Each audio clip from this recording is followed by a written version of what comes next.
I was saying we have had some extremely well-informed overview and analysis by James Nixie and Andrew Wilson this morning. Now we're going to go more into specific specialized research on Ukraine, and with a special look to Russian influences.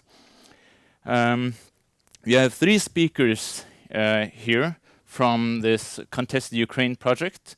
You can see the partners here. I'm from the Norwegian Defense University College. My name is Håvard Bækken. I'll be chairing the session. And we have also speakers from the Ukrainian National Defense University of Ukraine and DIIS and UCL London. We'll have 3 introductions about roughly 20 minutes, and we'll have a short, and we'll have some additional reflections and summary of our 2 panels. We had 1 panel yesterday, we're having 1 today, and we have invited Alexei Poltorakov, who introduced himself previously, to summarize and share some reflections on these 2 panels altogether. So, my job is not difficult because everyone have actually introduced themselves previously, before the break. We'll start with Professor Andrew Wilson, that you know from the previous panel. And he will give a more specialized introduction now to one of his favorite and long-term research fields, namely political technology, and from the in the context of the war and in Ukraine specifically. You need your presentation? Yeah, we'll set it up.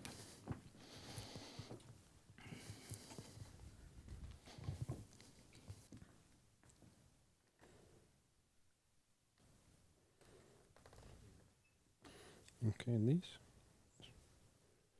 Is it this one?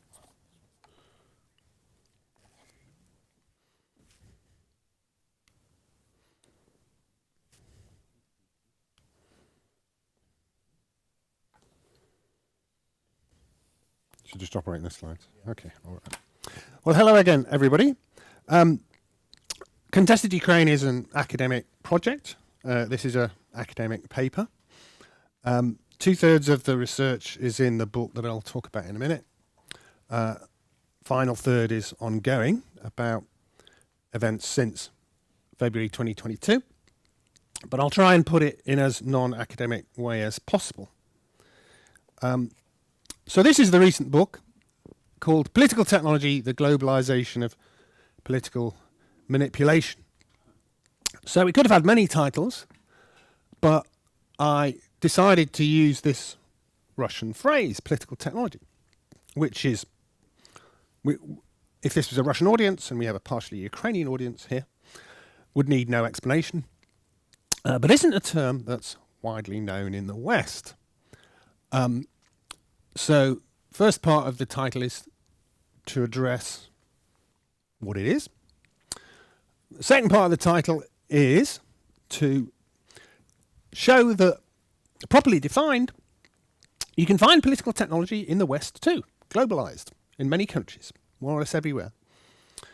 And that proper definition is here. What is political technology? It is the supply-side engineering of the political system for partisan advantage.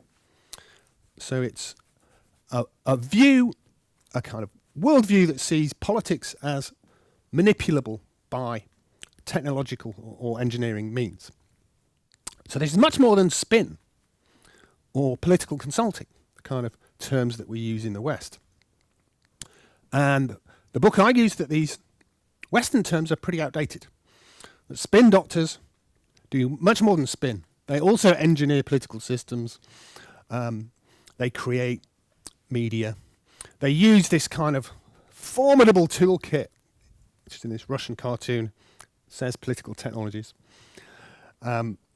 for engineering political systems. It's supply side. It's not something that voters ask for or even know about sometimes. It's often covert. It involves engineering or changing or manipulating political systems. And it's a bad thing. Arguably, you could imagine some circumstances where engineering the political system was for the public good. But political technology is not. It's for corporate interests or regime longevity or foreign policy or whatever. So a little word about the cover of the book.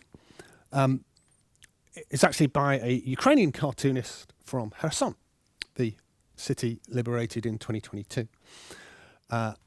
So it shows two things. One is the Pinocchio, the giant lie machine, but it also shows the political technologists, the little guys, the people who are building the propaganda machine.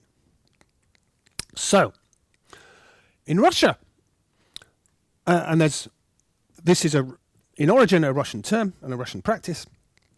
So chapter 1 actually talks about Russia and how political technology has progressed to give the Kremlin complete control over the political system, to the extent that normal politics doesn't exist anymore. Every political subject is manipulated. All politicians are actors, basically, carefully scripted. So what's that got to do with Ukraine? Well, there was a surprisingly widespread use of political technology in Ukraine, certainly before February 2022. And this is my list of reasons. Ukraine shared many aspects of post-Soviet culture with Russia. Not all. Certainly not the veneration of the state or the security services or statism in general. And it didn't use these kind of methods in foreign policy like Russia. But it did have a very powerful oligarchy which used political technology as cloaking mechanism, disguise, but also as a means of running cycles of self-reproduction, primarily through control of media before February 2022, to create or influence parties and politicians who served oligarchical interests, helped with their wealth defense, and then the same cycles carried on. Ukraine was the one post-Soviet state that was big enough, that was competitive enough, that had enough size and money to pay for political technology, which can be very expensive. Other post-Soviet states were too small, or their politics were too clean. So Ukraine was one of what I call global hub states. Others are Hungary, UK. You can ask questions about that if you want. That, for a limited time, imported political malpractice from all over the world. Russians, Americans, Israelis. But used that to create its own mix of political technologies, its own unique types and brands.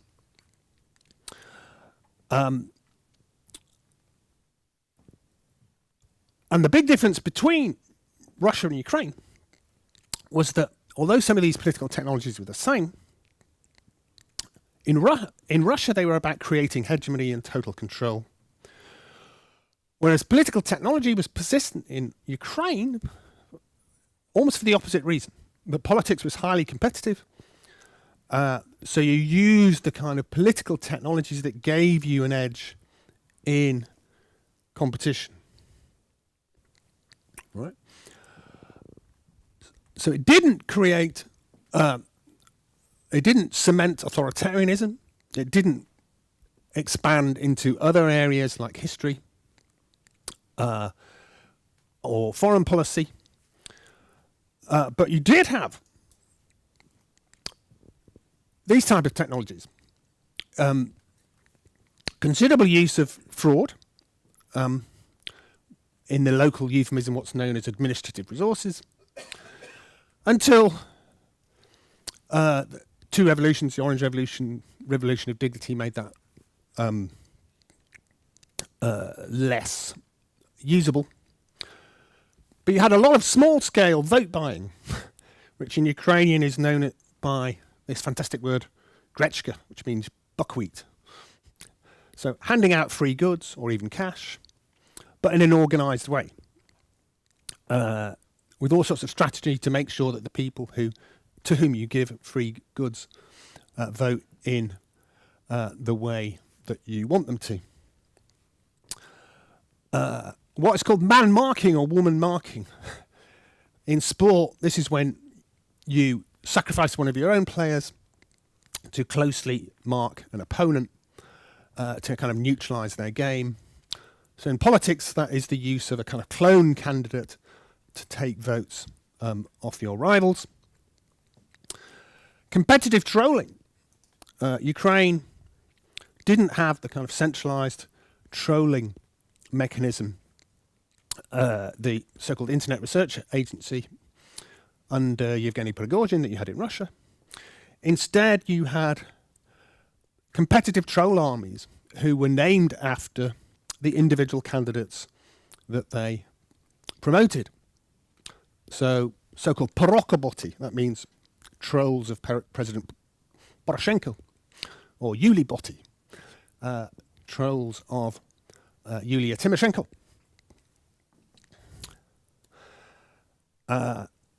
And you had what in the book I called virtual political geometry, where you don't just have individual elements who are controlled, but you have the ability to influence how they interact in various political combinations. The most effective strategy is lesser evil. If your incumbent is unpopular, you try and create a situation where your unpopular opponent faces someone who is worse, who is somehow scary or some kind of extreme politician. And this is encapsulated in a really interesting performance by Zelensky. Episode 1, Series 1 of his TV show Servants to People is actually quite clever in terms of how he describes politics, political technology in Ukraine. So I won't read out all the swearing, but what he's actually saying is we are constantly being fooled to vote for the incumbent because we're being tricked into thinking that alternatives are worse. And the 2019 election here, you can see, although Zelensky won by a mile, partly by escaping the political technologies that others were using, was actually pretty dirty. You had an incumbent, Petro Poroshenko, who managed to be ahead of all his other opponents by putting clones on them. Tymoshenko faced another candidate called Tymoshenko, Boyko. You don't need to know all the details. But one by one, Poroshenko was able to edge in front of all these other candidates. But he wasn't able to deal with the challenge of Zelensky. So there are two questions here. One is why so much political technology was used in Ukraine. And I think there is good news there, in that most of the conditions that I listed as providing fertile ground for political technology in Ukraine would not hold in putative post-war Ukraine, condition we haven't reached yet. But the oligarchy is much weaker. Political culture has changed. Oligarchs have lost their big TV channels. TV audiences have actually shrunk. People use online media instead. There are all sorts of ways you can manipulate politics there too. there is less money in Ukraine to pay for these kind of complicated schemes. So left to itself, post-war Ukraine would actually be rather different to pre-war Ukraine, with rather less scope for political machination. But second factor is Russia. And in order to look at how Russian political technology is in Ukraine, I chose to look at this guy, Viktor Medvedchuk, who has always been Russia's go-to guy for political influence in Ukraine. Starting off in the 90s and early noughties, he was chief of staff for this guy, President Kushma. And he used a lot of Russian political technologies, first of all, to create his own party. Classic political technology, because it was basically representing Kiev oligarchs, but called itself something different. The Social Democratic Party of Ukraine, brackets, United, close brackets. Long list of words which mean nothing. They're all about marketing yourself as something different. And imported the then most important political technologies from Russia. Chief political technologist at the time was called Gleb Pavlovsky, who ran something called the Foundation of Effective Politics in Russia. And Medvedchuk did many of the same things. He tried to manipulate media with so-called tiemniki, kind of censorship orders. The Social Democrats had their own media. They had their own internet, including disinformation sites. So this was like Medvedchuk 1. At this stage, you could be both serving domestic Ukrainian political actors and Russian state interests. Second phase of Medvedchuk, under Yanukovych, when he's president, Medvedchuk is much more clearly doing just the latter. He sets up a kind of fake NGO called Ukrainian Choice to campaign against Ukrainian membership of the European Union, association agreement that's being negotiated at the time, and to try and steer Ukraine into an alternative Eurasian Economic Union project with Russia instead at the time. Using political technology, fake think tanks, pumping out disinformation about the costs of that agreement, a lot of whose data was unfortunately absorbed by the EU. You have the Revolution of Dignity, you have Russian, different types of political technology being used to facilitate the invasion of Crimea, to promote separatist rebellion in East Ukraine, with obviously some success in Crimea, less so in other parts. So in most of Ukraine, you have a stabilization of the post-Maidan political system. So Russia changes tactics. Medvedchuk 3.0 is an era where he gets huge amounts of Russian money. That's an interesting story in itself. Him and his wife have all these offshore companies, which pays for pretty expensive projects, new political parties. It's a weak joke, MTV, Medvedchuk TV. He has all of these new TV channels. He has what I call a virtual chorus. So as well as your political project, you have what one Ukrainian source called backing singers, as well as his own voice. You have all of these people who populate TV and internet, churning out the same kind of propaganda messages online and so on, with considerable success. So his TV had 7% of the news audience. But one study showed that up to 40% beyond the usual pro-Russian bubble in Ukraine believed some types of Medvedchuk's propaganda.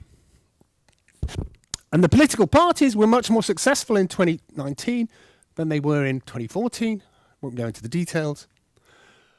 And in the 2020 local elections, they actually came first in 6 regions of East Ukraine. Which is why the Ukrainian state has to act. In February 2021, these TV channels are shut down. And what's interesting is that their audience that was built up quite carefully collapses pretty quickly. That big audience share shrinks dramatically. And the opinion poll evidence shows that the political parties are losing support as well. And there is plenty of evidence that this is a big explanation in the timing of Russia's invasion.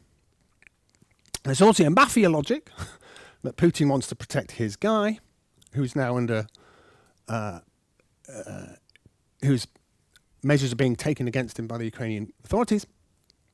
But you also have a sense that the influence that had been built up is now on the wane. So best to act soon while you still have that. But then when Russia does act, it doesn't have political structures anymore. So it's left with a kind of disparate kind of operation to recruit pro-Russian agents. And it's over-reliant on money, a lot of which is corruptly removed anyway. But Medvedchuk himself gets a considerable amount of money to promote Russia's influence. And then, finally, Medvedchuk 4.0. Medvedchuk ends up arrested. He goes into a prisoner exchange in late 2022, which in some ways is a really good deal for Ukraine. They get, for one guy, they get hundreds of Azov fighters back. So Russia isn't able to put on the kind of show trial that it had been planning for these guys. On the other hand, Medvedchuk is really valuable to Russia. He is brought back. He is again being given huge amounts of money. According to one Ukrainian source, 350 million in 2022 alone. All sorts of companies in the Donbass that used to belong to the Yanukovych family have been transferred to him to do similar kind of things. He can't set up a political party within Ukraine. His own political party is now banned. But he has this new operation called Other Ukraine in Russia. So the final part of my research in this particular paper will be looking at what Other Ukraine is doing now, what kind of media operations it's doing, whether some parts of the Ukrainian state are still vulnerable to this kind of influence, and how the Other Ukraine is also being used to propagandize countries that are further, not just Ukraine, but countries further afield. There was a recent scandal with Medvedchuk operating out of Prague in an attempt to influence the European elections in media terms, but also bribing EU politicians. So in 4 very different phases, I want to look at Medvedchuk and his political technology as the kind of channel of Russian influence into the Ukraine. How that's changed, diminished, right? Because he doesn't have the possibility that he did during Medvedchuk 3.0, when his influence was vast, and how Russia plans to exercise influence more indirectly. I'll stop there.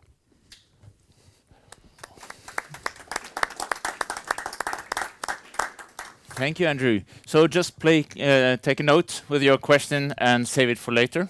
And Andrew will come back and join the other panelists on the stage towards the end. Yeah, you can sit there if you want. It's up to you. So Russian influence on Ukraine has taken so many forms. We have another speaker from the National Defense University of Ukraine, who is also an expert on Russian disinformation. He is the head of the research department at the Institute of Strategic Communication with our Ukrainian partners. Thank you, Håvard. Yeah, please go ahead. Try to stay within the roughly 20 minutes. Thank you very much for inviting us here. So we are grateful for so warm reception of our delegation here. So about myself, I want to add only that I'm head of research and development unit who is responsible about to find solution of problems according to strategic and communications. So and monitoring of the information space is very important for us, and it is also very important for us to know what to do with that monitoring and how to analyze and how to predict. And for this, this is like main idea of this presentation. So, okay, let's go. In the recent year, we can find that lots of changes in information environment comes to us. So and it was from Russian influence in information environment, and it was considered from different ways and aspects. And first of all, we need to understand that Russia comes to different target audiences in different ways. And from our research, we can say that mostly narratives covered all these target audiences. So we divided these target audiences in 4 parts. This first this population of Russia. So to create some narratives, Russia comes first of all to their own audiences and to provide some good react of their population. And after the Russian narratives comes to population of Ukraine and another audiences. So these audiences showed as big circles, so 1, 2, 3, 4, and this is my decision how to bring this idea that all narratives, this is 13 big circles, comes to that audiences, and in different ways we can find out in how it is intensive. And of course, we need to know that it is in different ways come to how to bring these narratives and how to do Russian. Russia use information psychology war methods, and they say in their environment like cognitive war. So we need to I suppose that it is better to put this term to Russia because it is quite wider in their the research documents and their papers and even from propaganda. Russian ideas comes from that Gerasim doctrine that mentioned before. So this is not new because it comes from historical aspects, and it is even from ancient time, from Sun Tzu, Napoleon, and another military and leaders and philosophers comes that point of importance of to do influence in cognitive sphere. And it is also important to understand that how it was before, and I can say from my point that it comes from, first of all, Western countries, the USA as well, and Great Britain too, and Russian just adaptate this for their needs and how to influence in better way. So, and it is also such kind of information divided in these diagrams and schemas. So, and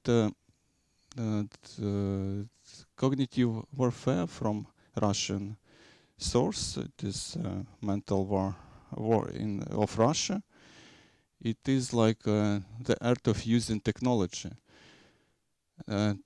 to alter the process of human cognition without the knowledge of the individual themselves and those in charge of minimalizing such changes. So it means that we need to take their schema, I suppose, and to use our technology for understanding this spreading.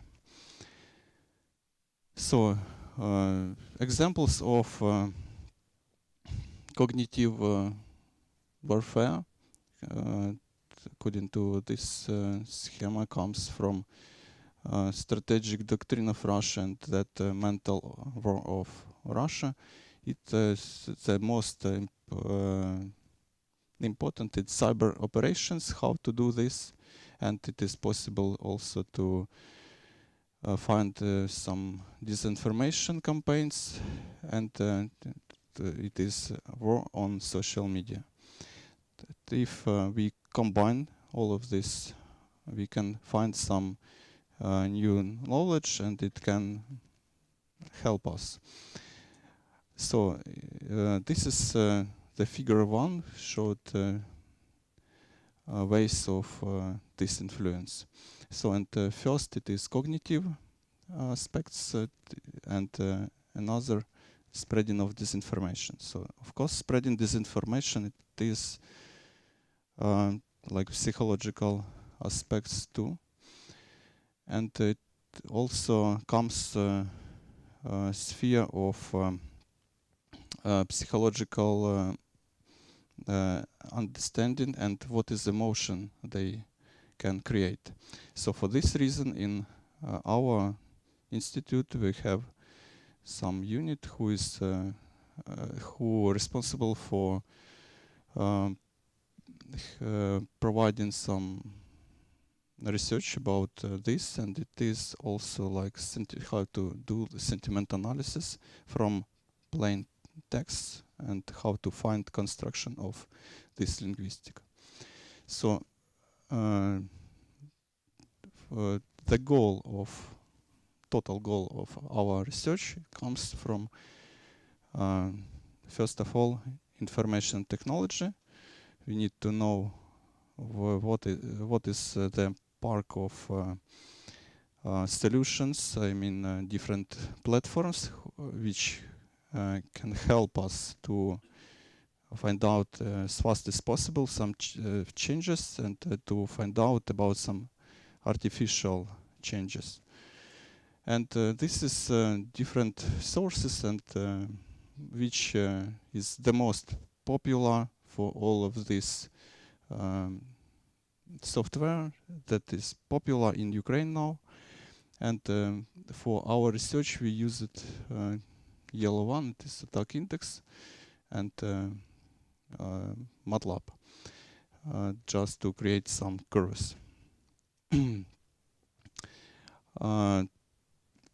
Of course, it is better to say about different target audience that I mentioned before. So firstly, we did some research about what is the changes, of course, in information environment of Ukraine. So we have some positive and, of course, negative aspects. So this is some statistic results that they may understand, may help to find out about some success of Russians against Ukraine, because from 14 to 32%, there's like the data from sociological agency who help us to find these changes in of population thoughts that can explain that even now the population of Ukraine mostly is thinking that we have some clashes between political leadership and command of the army, but it is not true. But this is a Russian narrative. So, and we also have some positive aspect that about 80% of population is thinking that our government do not harm to Ukraine, but Russian some narratives say about this.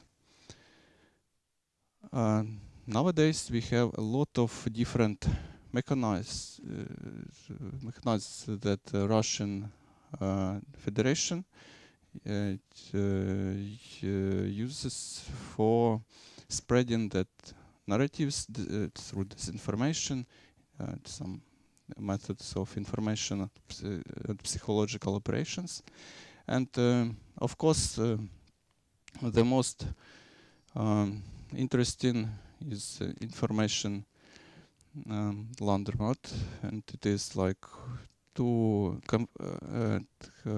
bring some information in one from different sources in one place to change that to change influence and of different target audiences, and they also use a lot of artificial intelligence methods. And the first example, it is changes some name of URL of a popular website or popular social pages, and they just create some mirror and to bring that information instead of the truth. And every of these mechanisms is bringing some changes to influence in different Russian narratives for different target audiences.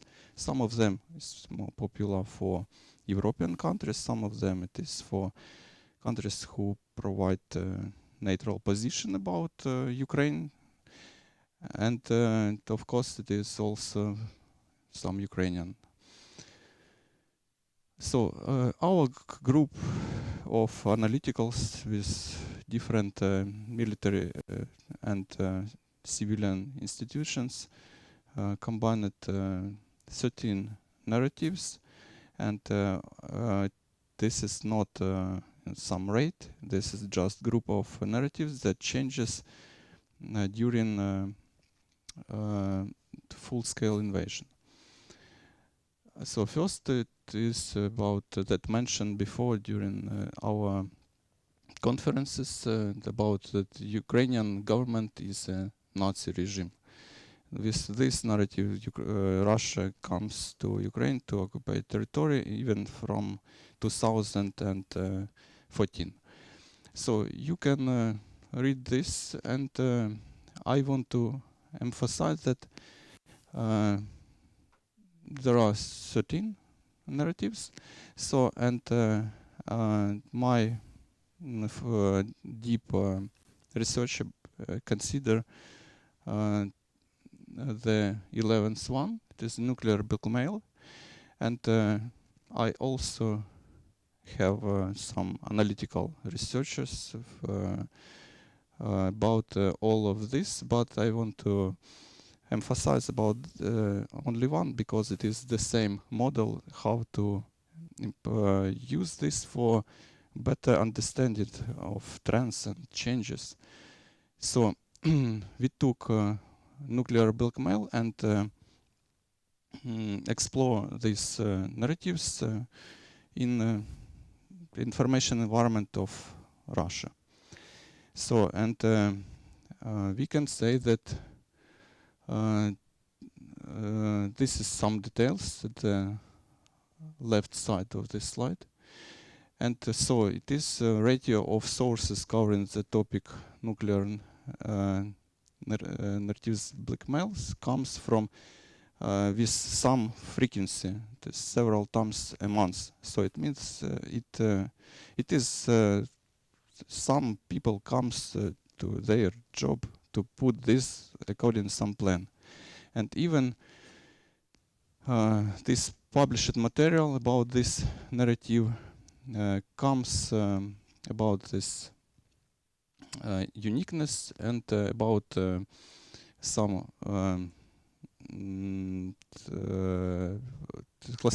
about some types of different published sources. So first of all, it comes from propaganda, Russian propaganda sites. So we have some list of these sites, I mean websites, web resources. So and another diagram showed that the most why it is so popular, because partly borrowed from mother sources. And I want to also to say that why we say some part of circle, big one, because it was from first side. So we just took that big circle from first side and just follow of this. And how to do analytical analysis? We use it some first of all some coefficient of the Hurst. This is coefficient comes from financial sphere, and it can say that if we say more than 0.6, we can use this statistic information to do some analysis about to find some regression of function and to find out about predictable. So forecasting uses various mathematical models. So we have 4 of these, and so this is according to first model. It is forecasting model for the changes in based on linguistic correlation method. We can find out that some peak of Russian narratives was with publication of 806, and we can find out about what was why it was during 7th of October in 2002, because this analysis comes from first months of the war. It means from the February of 2022, and it is not so popular, that information in Ukrainian environment, but it was very popular in Russian environment. So it means that prediction of these narratives can explain that it suppose that possible to find some peak, and how to explain this peak in July 2004 and even June, because it was previous months. And we can say that nowadays changes in information environment after words from Putin about using of alternative methods. And this is another blackmail forecasting of this narrative. It comes from determination methods, and we have the regression methods with polynomial regression, and it also comes like should be upper curves, and last one it is model with Fourier series. So this is of course mathematical methods, and it is not maybe so interesting about this, but why it is? Because we have some template, and it comes from research of Professor Lande, and he explained how it is to bring in rough model, mathematical rough model of informational operations. We use it as some statistic, and after a while we can find out in which phase of this narrative and how to react. So this can help us to improve making decision. So that's all. Thank you very much for your attention. Слава Україні.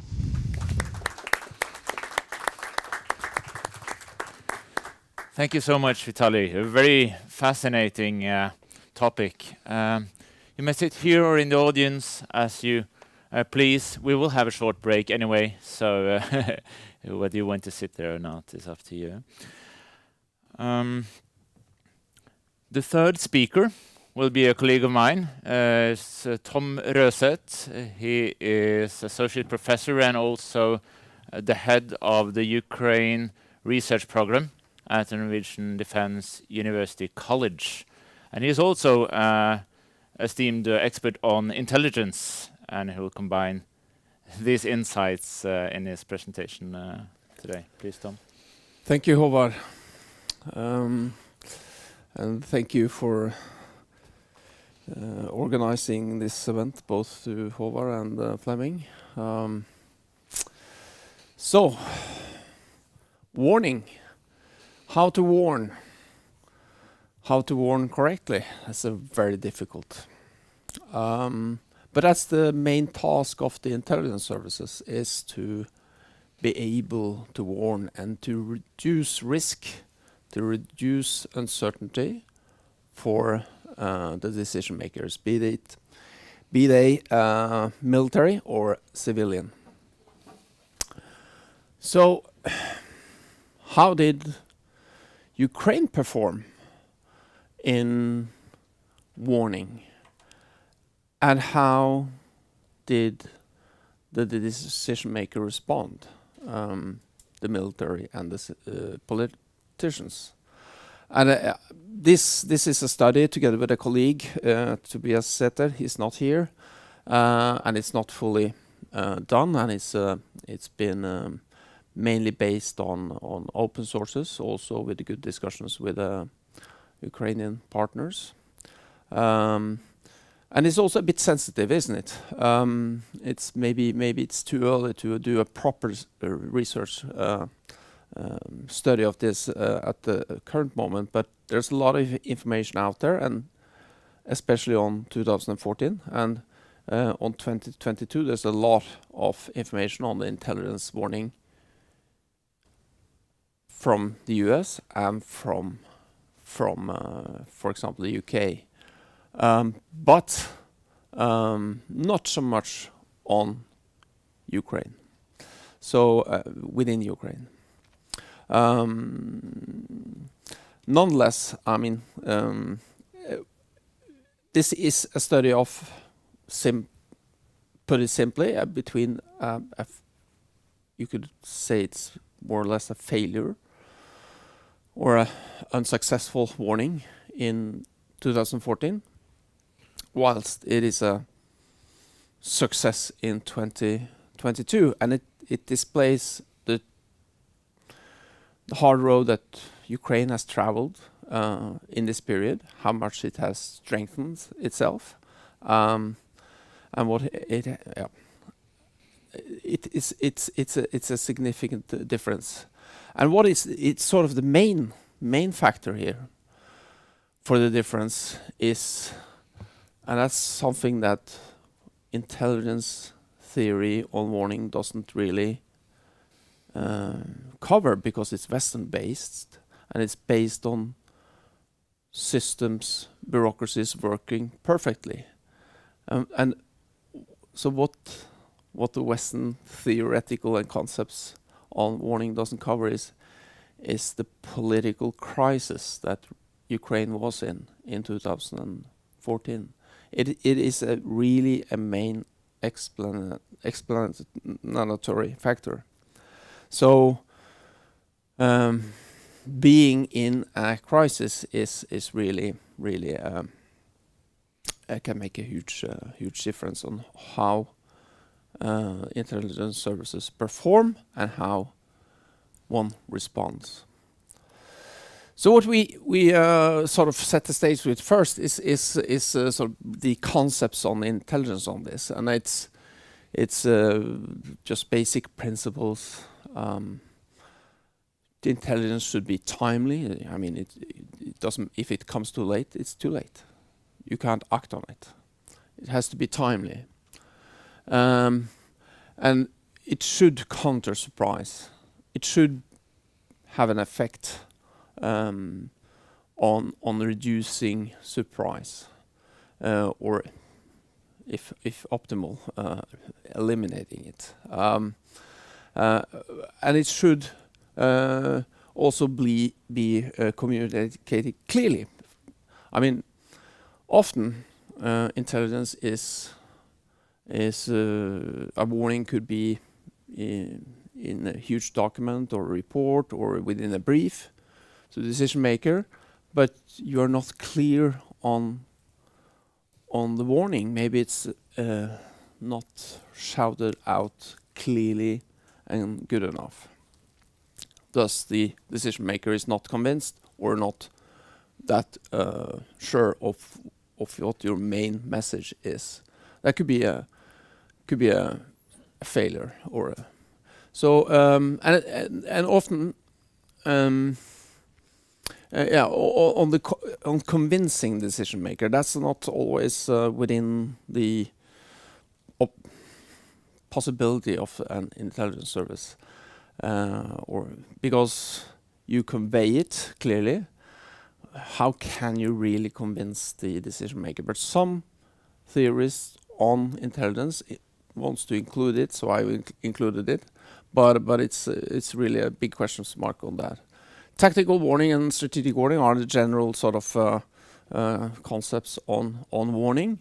Tactical is a short-term, immediate warning, very specific, like Biden here. I'm convinced Putin made the decision. We have a reason to believe that. That's very, very clear warning, and it's even with knowledge of the intention of Putin. Strategic warning is the medium to long term, and it could be a bit diffuse. It could be a bit non-specific, because you might not know the full courses of action of the perpetrator or opponent. The actor might not yet have decided on the exact course of action. So it's a bit difficult to be very specific, but you know fairly good the intent and the capacities that the opponent has. And what's outside certainly the reach of an intelligence service is the political response and the military response. But it's important to include it in this example because it tells to what effect intelligence has on the outcome. Is it warned but not acted upon? Is it warned but ignored? Is it warned but not prioritized? I mean, decision makers have a lot of other things to think about than intelligence advices as well. So, all right, warning in 2014. It was a very challenging time, as I said. I won't go into the political situation and everything, but it was the Maidan uprising. It was Yanukovych's regime was ousted by the parliament 21st of February, and then you had shortly afterwards the occupation of Crimea.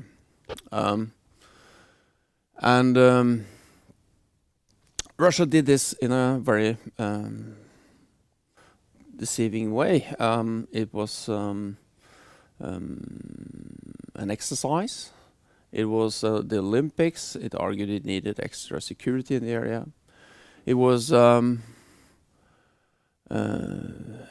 parades in Crimea, needed the changing of troops, or was strengthening of troops, and they made a lot of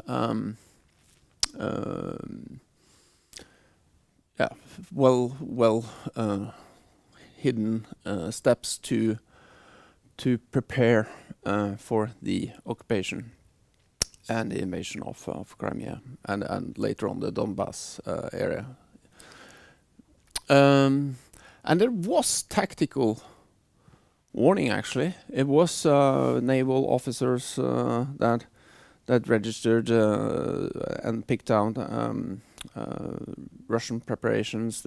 On the tactical level, there were indications, and they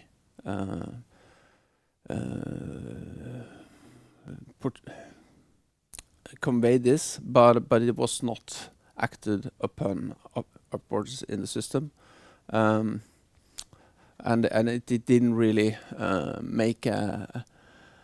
And it was very, very, very immediate before the occupation as well. So very little time.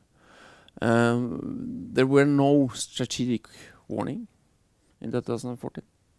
That was a challenge, because the perception of the pro-Russian government in place was that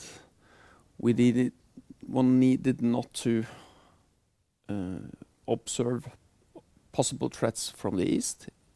The focus was on terror, like in many Western countries, and it was on, and it was actually a direct instruction to not to collect intelligence on your partner in the east or your friendly country.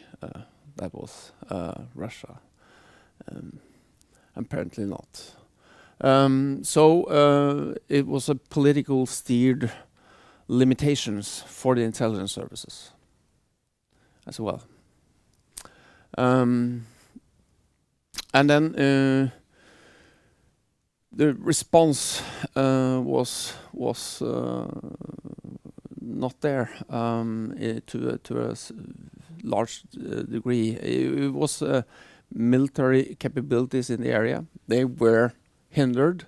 They had the opportunity, and they reacted, but they were isolated, and the decision-making process in the top didn't work. Yanukovych changed the defense minister just briefly in 19th of February within these days, and he hindered a strengthening of troops to Crimea, for example. So it was but it was a challenge also. It was not only that there was sort of pro Russian actors that handled badly the situation, but keep in mind that the occupation was in place or in process. Russia had huge forces along the border, and the threat that the decision makers in Kyiv had to consider was, if we prioritize Crimea, what will they do? The threat was there to invade more territory as well. So a very difficult situation in a political, very difficult time.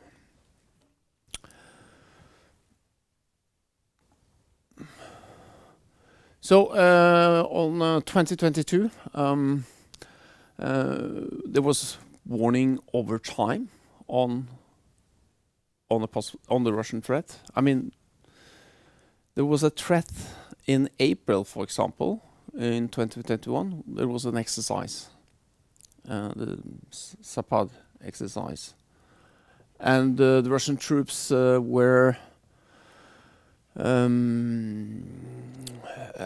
at a larger presence than later in 2021.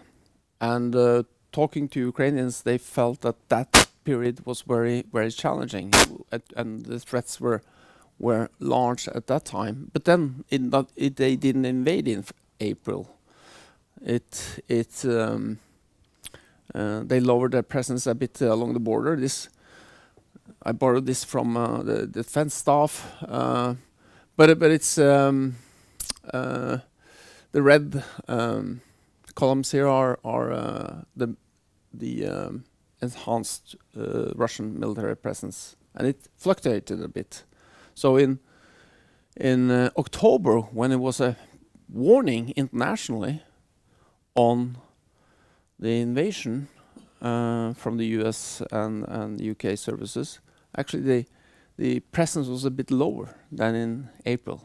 So what to make of that, for example? So it was living on a constant threat. Makes you prepared, but when will they invade? That's the hard question.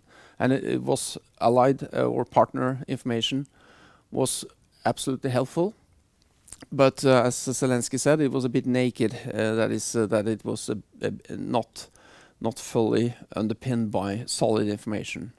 It was maybe not giving that solid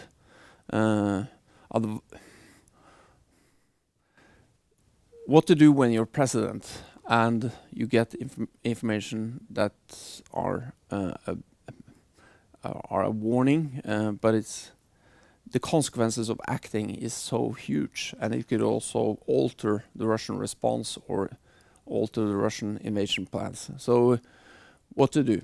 And the Ukrainians themselves had a lot of good information as well. So was it fully aligned, or was it differed it a bit? And that's a good question. The Belarus axis, was that something one saw early on from a long time ago, or I mean a strategic warning on it, or was it more like a tactical, the huge Russian priority on using Belarus to get to Kyiv? Was that clearly warned? Maybe not. But certainly there was a clear warning immediately before, and it was very, very important, and it helped preparations that were decisive in the initial phase of the war. And the Ukrainians have made very good use of the intelligence that they gather themselves, but also what they receive from Western partners. So it differed really from 2014 in the strong political and military response as well. So just to point out what the importance of intelligence. This is the phase where Russia had the most of Ukrainian territory in the first month of the war. This is in the end of March, where intelligence warning on the Hostomel airport northwest of Kyiv through 30 kilometers. The warning there that the Russians were possibly able to have a air bridge was very decisive in saving Kyiv, and it made the Ukrainians managed to take that airport, take control over that airport, and it was very important. Yeah, I'll be quick. I think just to sum up, this is some of the factors that we're looking at. It's difficult to say a yes or no here, but on everything, the comments will probably be better. But certainly, there's a lot of contrasts between 14 and 22 in how Ukraine performed, warned, and responded. Thank you.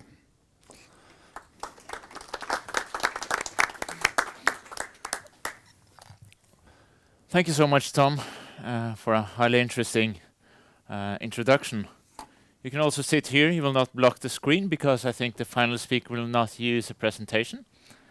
So I invite Alexei Baltarakov to the stage to summarize both our panels and give his reflections before we take a break. You also have approximately 20 minutes. Okay. Do you see me? Do you hear me? Okay. I'd like to share my thoughts within the framework of, let it be, executive summary. Am I clear? Yeah. And in a kind of executive summary, as far as I am not an official member of the contested Ukraine, so I tend to be a kind of an independent expert opinion of what I have seen, what I have read, what I have thought, and so on. To sum it up in some crucial blocks, I would like to divide my presentation, my speech, my reflections on three, let's take it, levels. The theoretical level, as usual, the practical level, and let it be the casual, the case study level. And I hope this step-by-step process will bring us to some, I tend to think, practical perspective, even forecasting conclusions and other remarks. First of all, I'd like to mention again, we are still working in the condition of some lack of theory. I don't think we don't have an equal theory, a needed theoretical framework to analyze what is going on. Social studies, military studies, historical studies bring us a lot of practical apparatus, a lot of approaches, a lot of rough data, live instruments to do our work. But how effective it is, it's rather a question. Maybe one of the brightest example, how could you convert intelligence information into political decision effectively? That's maybe the question. How could we convert our historical data absorb, our analytical vision absorb into practical issues, into practical, how to say, social activities, political decisions, and so on.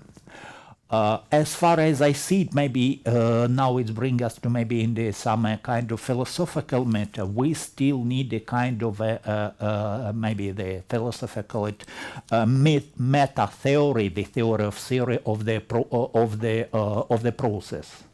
I can say we are ready for that, but it's the vector of possible search. In my next steps, I'll point some attention to the moments, to the, okay, let it be points would be supported for that. Maybe one of the brightest examples of the lack of real theory, real theory needed, real theory to be developed, at least updated, is that the traditional social theory, political theory, still applies for the so-called term post-Soviet space. Actually, we could see there is no post-Soviet space now. We had to sum it up, we had Eastern space and Western space. The same term could be with Eastern Europe. Belarus, Ukraine and Moldova are Eastern Europe. But could we put Lukashenko's Belarus and Ukraine, okay, Zelensky Ukraine, Poroshenko's Ukraine, into one region, either geopolitically, economically, even military. From the point of military view, there is no Eastern Europe. We have NATO, pro-NATO, and ODKB, the Tashkent Treaty Bloc. The same situation is with economy. Maybe the same situation is with social approaches. But this framework still in minds of researchers, in minds of experts, bring us to be afraid that this framework is still in mind of politicians. And a lot of politicians, even in Europe, still thought of Ukraine as a post-Soviet space, despite it is not. Maybe that's the practical dimension of theory. That's why I began with some maybe abstract theoretical point. And due to that, how to say, gap, due to that lack, Russia to apply for that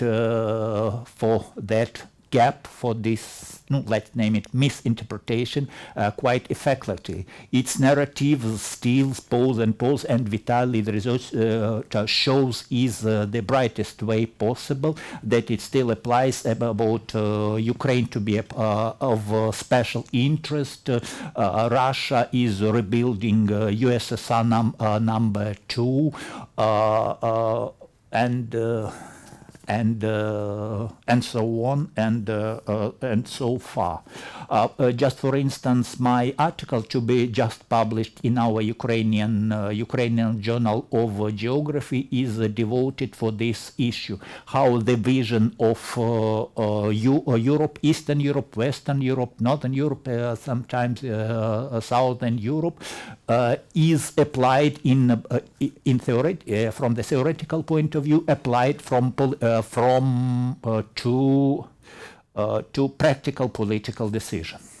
And by the way, the possibility of the case study is you know the term propaganda, the term of mapganda, how the Ukrainian territories, Ukrainian Crimea, Ukrainian Donbass, even Ukrainian Zaporizhia is published on a geographical map. They are not neutral, and we have such a series, quite an interesting perspective ideas at least to see it as a possible project of study to collect information needed and to see how map could be used as a weapon, as a narrative map weapon, as a propaganda weapon. That brings us from the theory. Map is quite neutral to the practical issue. This is what is theory is concerned. Then in briefly maybe some step from theory to practice. We have a lot of, how to say, instruments for practical analysis of the process on the sphere of our interest, which is, as far as I mentioned, still, if not thought reflectively as the post-Soviet space, new democracies, space. There are some theories like democratic transit, post-colonial studies, nation building studies.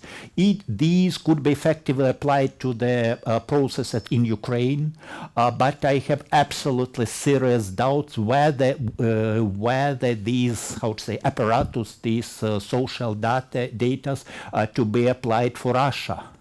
I don't think that internal processes in Russia could be explained within democratic transit studies because there is no democratic transit in Russia. There is the autocratic transit in Russia, be honest, yeah? Post-colonial studies quite actively developing in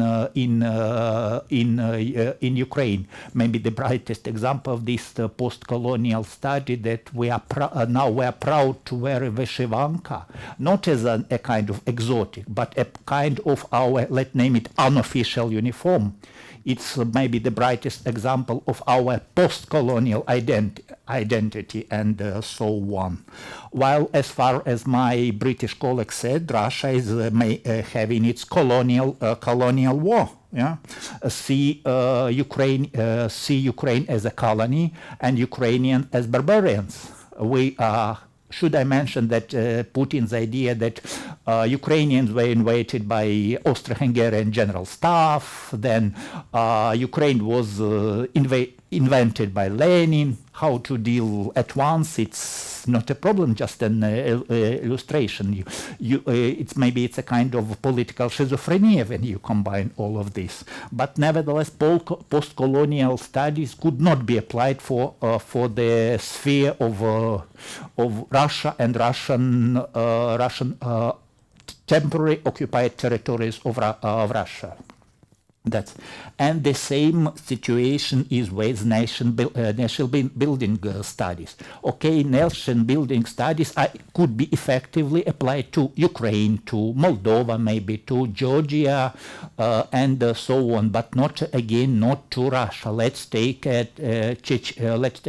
Chechnya example. Could we talk about nation building within Chechnya crisis?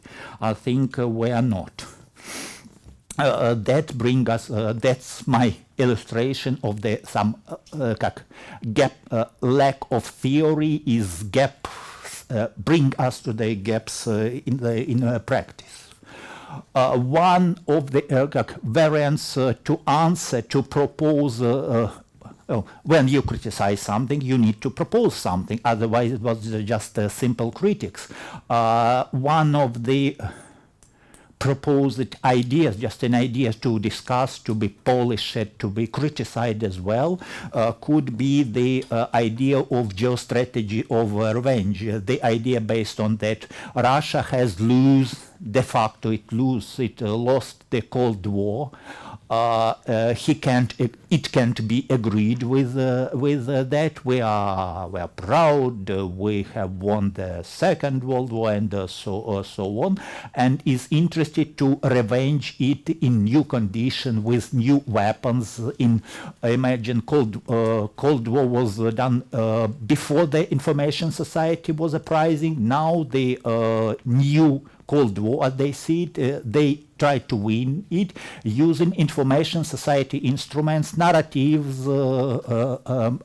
misinformation, disinformation, and so on. By the way, it brings us to the issue, even to the problem of terminology, as we see it from the informal discussion we have.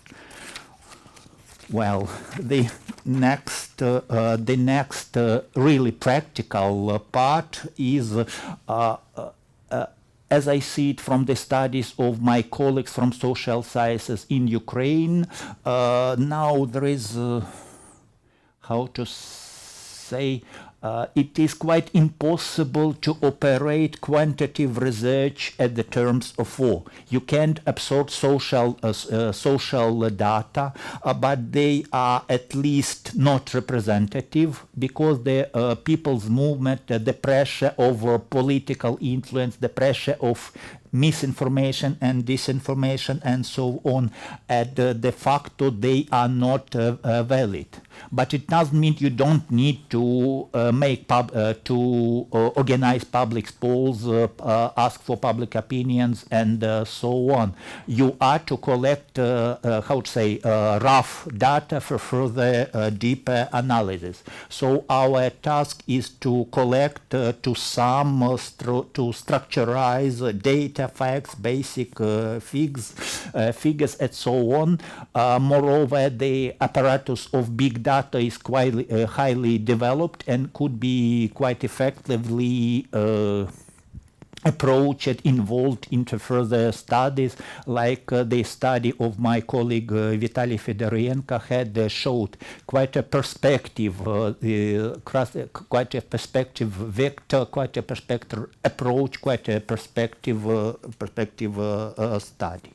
I could also mention the scientific approach, the scientific research of some other of my colleagues, just briefly, namely the bright team of Colonel Voitko and Lieutenant Colonel Rahimov. They have their studies using quite a serious mathematical apparatus, and they are ready to came from method to methodology to a serious scientific approach to study the issues we collect the data for. And as to bring me to rather how to let's name it rather casual issues, I would rather say that within the project of Contexted Ukraine, as I see you, we have just absorbed, we have just prepared enough case studies to make a systematic study of the situation. But there is not there is a kind of technical problem, as I see it. I would rather say the problem there are some some kind of two bubbles. One is the Ukrainian one, and one is European one. The crucial problem that the scientists, the researchers, the experts from Europe, from Denmark, from any other country, use mostly their, I would say, discourse data published in Western, in European magazines, books, etc., etc. While Ukrainians, it's objectively it's normal, tended to use rather Ukrainian data, and how to develop an exchange on information, not just how to say ad hoc within a project or within a common publication, but on a regular basis. It's it's an idea to be thought about, but I would like, for the very beginning, pay attention to, as far as my crucial audience is of European ones, I would like to pay attention to some of our books of Ukrainian experts, which are translated into English, and you can freely obtain it. I don't know, it must be in internet, to see how the Ukrainian expert, the Ukrainians, professionals see this situation. From the chronological point of view, the first quite a serious book, not as quite a scientific book, was Donbass and Crimea, and there are two versions of the book, so two translations. Donbass and Crimea, the value of return, that's one answer, and the second, Donbass and Crimea, the return at what price. The first edition was translated with this name, the second translation was like this. It was published by the National Institute for Strategic Studies in year 2060, but first of all, it collects serious, statistics data, social data, finance data. So for now, it could be a rough, a collection of rough data, but fresh ideas for further studies. Moreover, the conclusion of this book proposed that time before the full-scale invasion of some three basic scenarios how to make Donbass and Crimea back. From military scenario, the typical one, to so-called, we call it the German scenario, reunite, Germany was reunited. So the vector of scenarios. Okay. The next book, I'm really proud to be involved in that, is the World Hybrid War, Ukrainian Forefront. In Ukrainian expert community, it's not exactly famous, but very popular, and the shorter version of that is published. While Donbass and Crimea is of practical character, this book tries to summarize, to theorize the ideas of world hybrid war as a framework for further analysis of the process. And the third book I have mentioned as a case study is quite a serious book about Wagner, prepared by my colleagues from the National Defense University. The one to be a bright, deep, serious case study. So to sum it up in one sentence, I would rather say we have collected quite enough rough data, analysis, information to sum it up within a format of a book or collective monography or something like that. So from my point of view, the project Condensed Ukraine is highly effective and highly perspective. Thank you very much for your attention. That's all for now. Thank you so much, and thank you for being with us, coming all the way to Copenhagen from Ukraine to stay with the project and contribute in all our formal and informal conversation during these 3 days. I think we need a short break before the Q&A. 10 minutes, will that work? 5 to 10 minutes, let's say 10 minutes then. And we'll have a Q&A afterwards. Thank you. Commenting just very briefly on the last comment. Of course, it is a major goal of our project is exactly this, Alexei, to integrate to share sources and to integrate both ways, the European Anglophone academia with the Ukrainian one, to share insights, but also to share or together build terminology and concepts and theory. And a part of this project major goals is also to further strengthen Ukrainian voices within the Anglophone academia. So it's a really potential big benefit for both the international academia and for Ukraine to get their voices more in contact with the European, American, and I guess global discussion. Welcome back, Andrew. That wasn't 10 minutes. The reason why it wasn't perhaps just 9 minutes is because Tom unfortunately has to leave. So I encourage the audience to give him your questions first. Anyone has a question for Tom? Yes, several. James, please, first. Thank you. Yeah, I have a question on intelligence services and intelligence. We started talking about it a little bit in the break, but it's always obviously there was an unprecedented amount of classified intelligence being revealed prior to the war, which seemed to have a very positive effect on preparation and preparing publics but actual military preparation as well. But of course, intelligence services, we were just discussing, are notoriously reluctant to reveal intelligence because it reveals sources, or they say it reveals sources. I'm sure it might well be true, and it reveals capabilities. But then, if you don't reveal it, and there is insufficient evidence out there, and we're supposed to be engaged in evidence-based policy making, then what's the point in keeping it?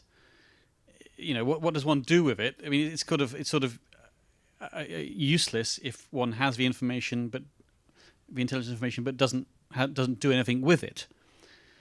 But look, I'm not obviously I don't want to go to the other extreme and say that all classified information, and of course most independent people should be revealed. But at the same time, there's got to be a balance between the useful release of intelligence, and I guess intelligence services are learning this, and and going too far on the other end of a spectrum. But surely slightly rhetorical question, but surely we have learnt something in this war that intelligence reveals can have their uses in the broader education of the public.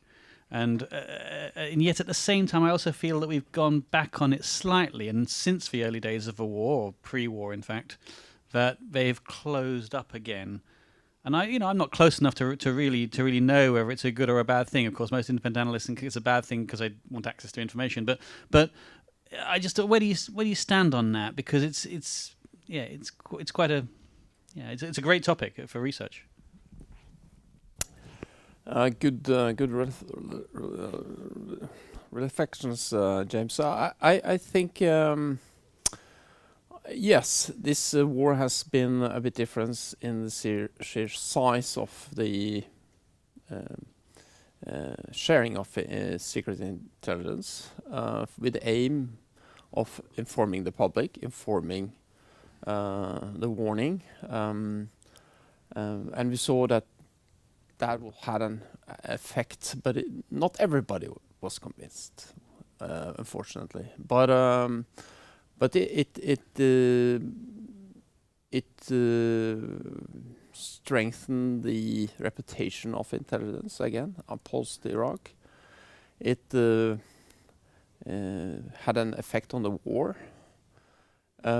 It strengthened the resolve and collectiveness of the West, I would say. So it had a yes. Openness is something positive but the danger about sharing or declassify intelligence and using it politically is when it's for something good, it's excellent.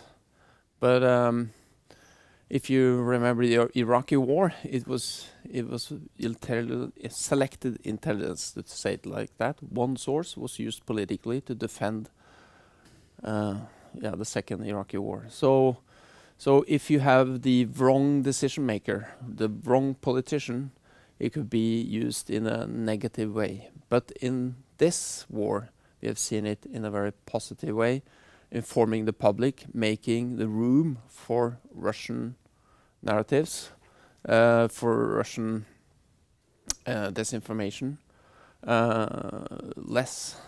So it's in the initial phase of the war, we also had Russian claims that it were genocide in the Donbass, biological or dirty bombs being made / Ukrainians, Americans. I mean, to create this doubt, this sort of a bit of legitimacy to invade, but it didn't receive that, and I think intelligence had a very good role in doing that. So why not share all the time? I think it's the prerogative of the decision makers to make that decision, and it's usually they're exclusive on this. But when it's a political choice to share it, it's a risk. Intelligence can also be wrong. It's not always right, and that will also be a risk to the trust of the intelligence services. Of course, they will lose their trust in or with the decision makers if it's wrong nonetheless. But having it out in the open is of course worse.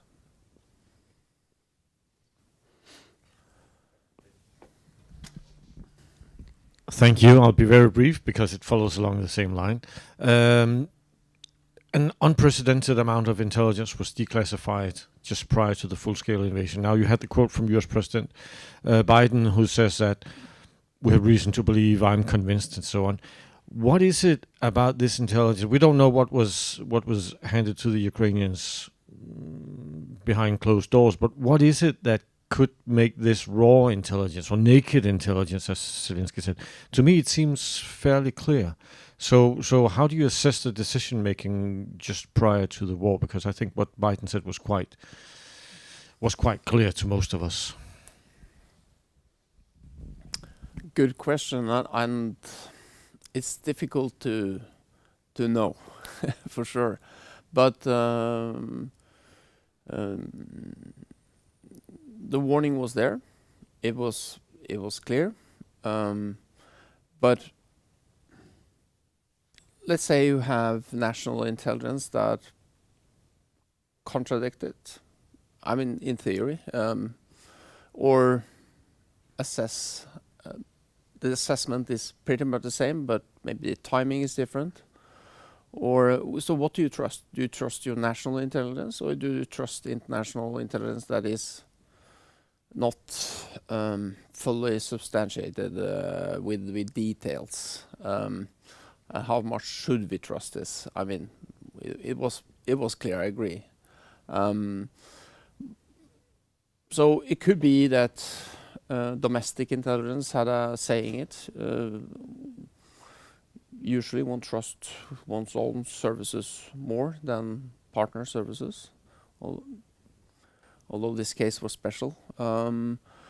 So it could be that, or it could be that Zelensky had, I mean, when you're a decision maker, I was partly into it, when you're a decision maker and you want to push the red button, there's a coming invasion. What do?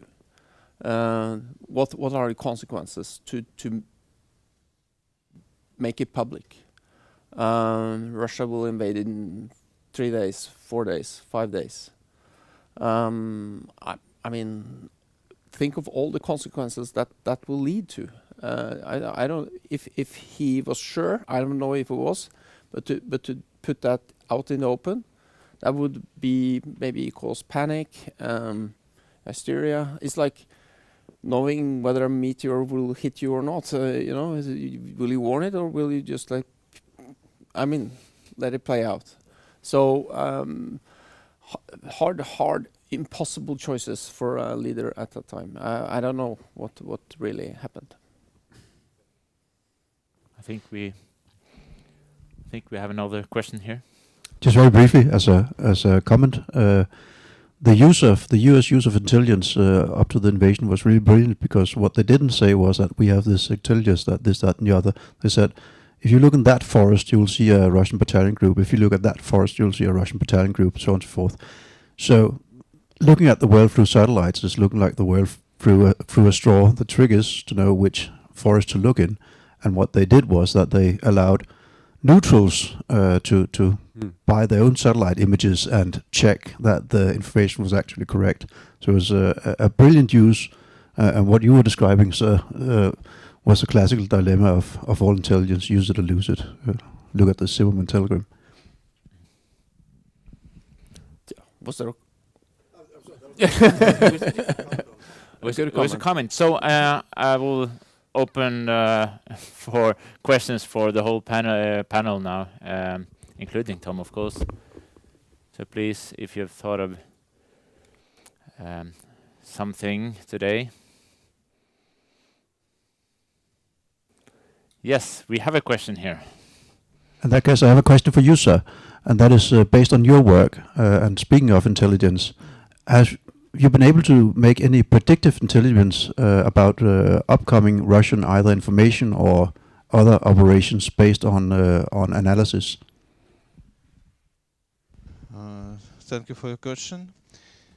First of all, we are monitoring all information environment, and it is regular sources. It is we don't put our attention about intelligence, because I am from Strategic and Communications Institute. But of course, we are going to use predictable models, and the fourth, the last one is about based on Fourier functions. So it means that we are going to predict about no more than 20 days right now, and about analysis. So we are using some special software for this, and attack index, and different software for visualizations, and we to finalize it is like regular, and we are going to publish at the open source, and it is also possible to use this kind of forecasting and analyzing for news channels, for another regular Ukrainian and I suppose international organizations too.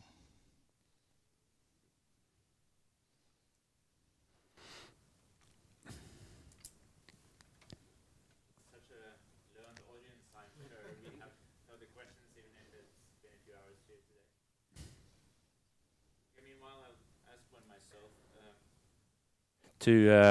to Andrew. I asked you to focus a bit on the, especially focus on the Russian influences in on political technology in Ukraine, and you did, and you presented through Medvedchuk 1, 2, 3, and 4. Now that the situation has radically changed, it is tempting to ask what will be the future of political technology in Ukraine when if you envision, no particular scenarios for the development in the war, but like it is now, and Russia is seriously legitimized, and it's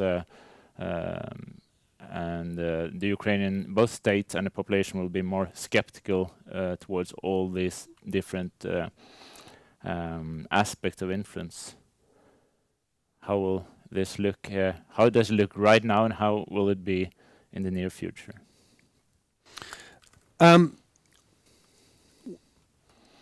Well, overall, less. There's less money. The oligarchical TV is gone. Oligarchs themselves are weaker. And the most egregious users of political technology, the often pro-Russian ones, are the ones that have been particularly targeted. Medvedchuk is in Russia. Firtash has been targeted. So Kolomoisky, so Novinsky, who used a lot of political technology in support of the church. So all of those actors are weaker. But declining actors can often invest to try and preserve their position or win back some influence. So we shouldn't assume that just because the oligarchy is in decline, then that's end of problem. Plus, oligarchy is about more than individual oligarchs. So you still have networks of influence within Ukrainian society. If you have this, I tried to pitch this model of a circle of influence. It's not a complete circle anymore, but bits of it are still there.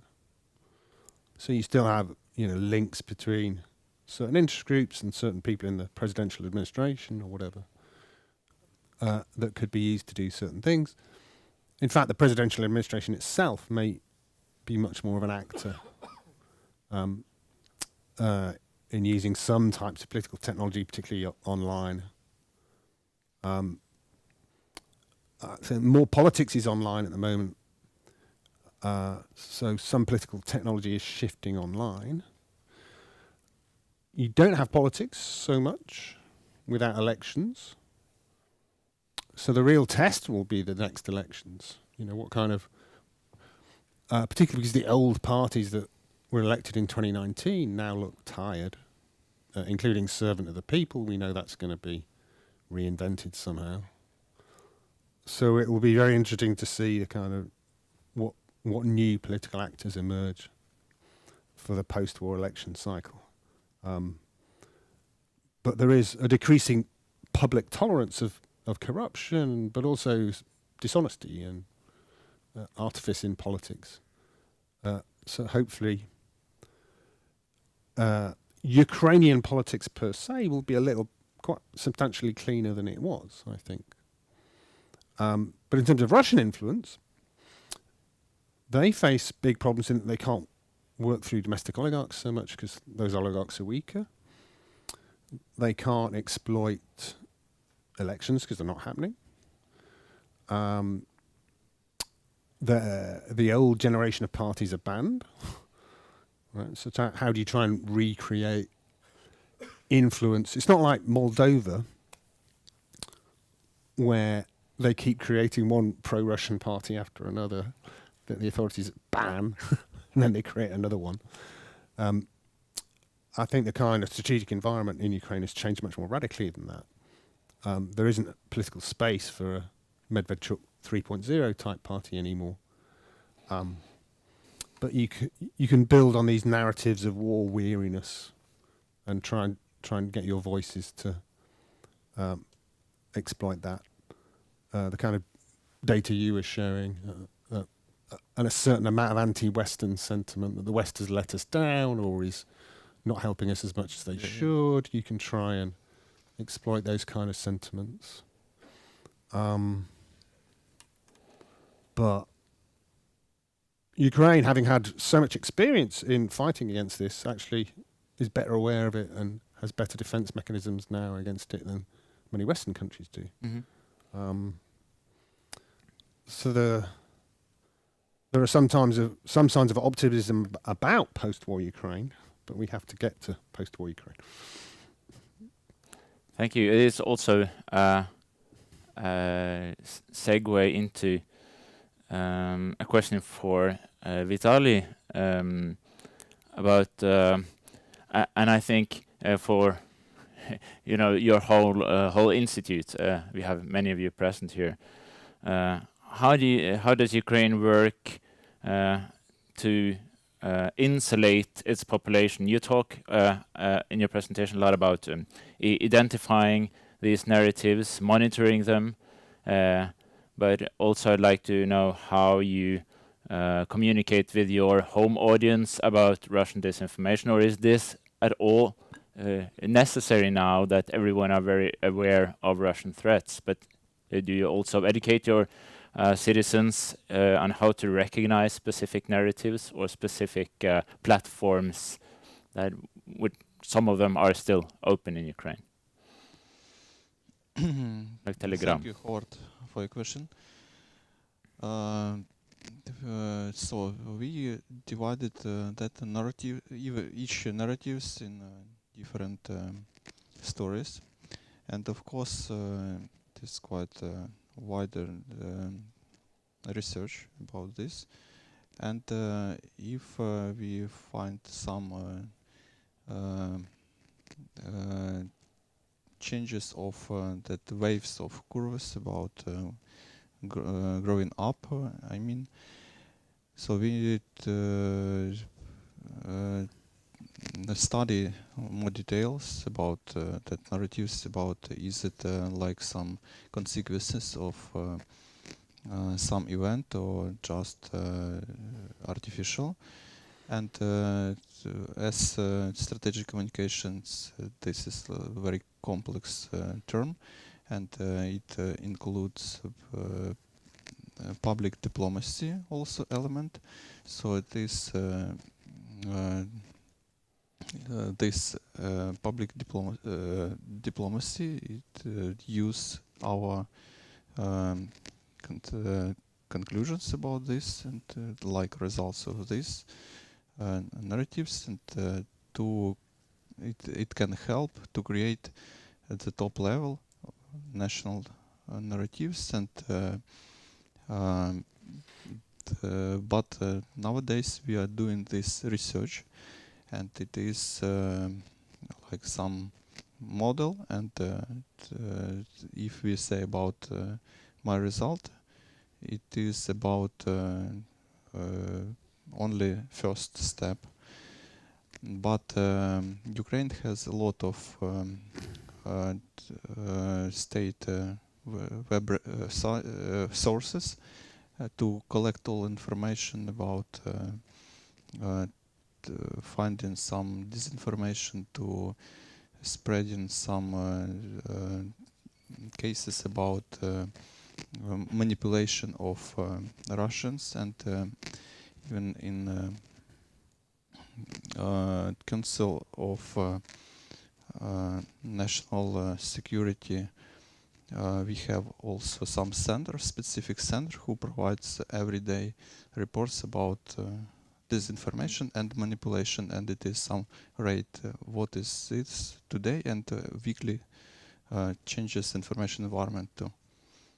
Mm-hmm. Thank you. We are going to support them. Mm-hmm. Thank you. I will not keep you here against your will if you don't have further questions, but I will for a couple of minutes, because I want to express my thanks and gratitude to this panel first, so let's give them a big hand. And to Tom, who left, and then to DIIS for hosting the event entire 3 days, and to Flemming in particular, but also to Samuel. So Flemming, please come on stage. I have a little token for you. Here. And I really want to add these to this bottle in the next edition. So just some concluding remarks. Thank you for this wonderful thing. I'll be using it even tonight as I go out. So thank you for this. Thank you for to everyone for showing up. Thank you to our speakers. Let me thank James for joining us. Let me thank all the participants of the Contested Ukraine project who showed up, especially our Ukrainian colleagues, of course, and friends. It's been a long trip for you. So thank you for supporting the work that we do here at DIIS, and of course within the framework of the Contested Ukraine research project. I hope to see you back at DIIS soon. I believe we may have 1 or 2 events before we close for the summer, so do check out our website and see if there's anything of interest. Otherwise, we'll need to wait until the end of the summer, and then we are very happy to welcome you back. So thank you for joining us today, and have a nice day. Thank you. Thank you.